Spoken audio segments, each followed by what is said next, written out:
माझं सोलापूर न्यूजमध्ये आपल्या सगळ्यांचं स्वागत। नगर परिषद अकलूज येथे स्वच्छता निरीक्षक म्हणून कर्तव्यावर असणाऱ्या नितीन सिद्धराम पेटकर वय वर्ष 40 राहणार अक्कलकोट याच्यावर लाचलुचपत प्रतिबंधक विभागाच्या पदाधिकाऱ्यांनी लाचेची मागणी केल्याबद्दल सापळा रचून कारवाई केली आहे।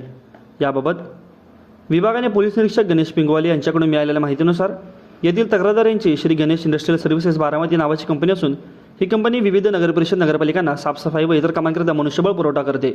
ही कंपनी विविध आस्थापनांशी समन्वय साधून टेंडर भरणे, मनुष्यबळ पुरवणे, पत्रव्यवहार करणे, वेतनासाठी निधी प्राप्त करून घेणे आदी शासकीय कामे करते। अकलूज नगर परिषद शहरातील रस्ते, बाजारपेठा, वाणिज्य गाळे, शौचालये साफसफाई करण्यासाठी मनुष्यबळ पुरवठा करण्याकरिता प्रसिद्ध केलेले tender Shri Ganesh industrial services Baramati यांना मंजूर झाले। या कंपनीने अकलूज नगर परिषदेमध्ये मनुष्यबळ पुरवठा केला होता। त्यानंतर निविदा दर मंजूर करून वर्क ऑर्डर देताना स्वच्छता निरीक्षक नितीन पेटकर यांनी तक्रारदार यांच्याकडे कामगारांच्या मासिक वेतनाची बिलाच्या 3% रक्कम वर्क ऑर्डर मंजुरीसाठी सुमारे 1,55,000 रुपये मालाची मागणी केली। यावरून स्वच्छता निरीक्षक नितीन पेटकर याच्या विरुद्ध अकलूज पोलीस ठाणे सोलापूर येथे गुन्हा नोंदवण्यात आला आहे। ही कामगिरी पोलीस निरीक्षक गणेश पिंगवाले, पोलीस अंमलदार कोळी, पोलीस नाईक संतोष नरोटे, हवालदार राहुल गायकवाड या लाचलुचपत विभागाच्या प्रतिनिधिकाऱ्यांनी तसेच कर्मचाऱ्यांनी यशस्वीरित्या पार पडली। माझं सोलापूर न्यूज या यूट्यूब चॅनलला सबस्क्राईब करा आणि बेल आयकॉन प्रेस करायला विसरू नका।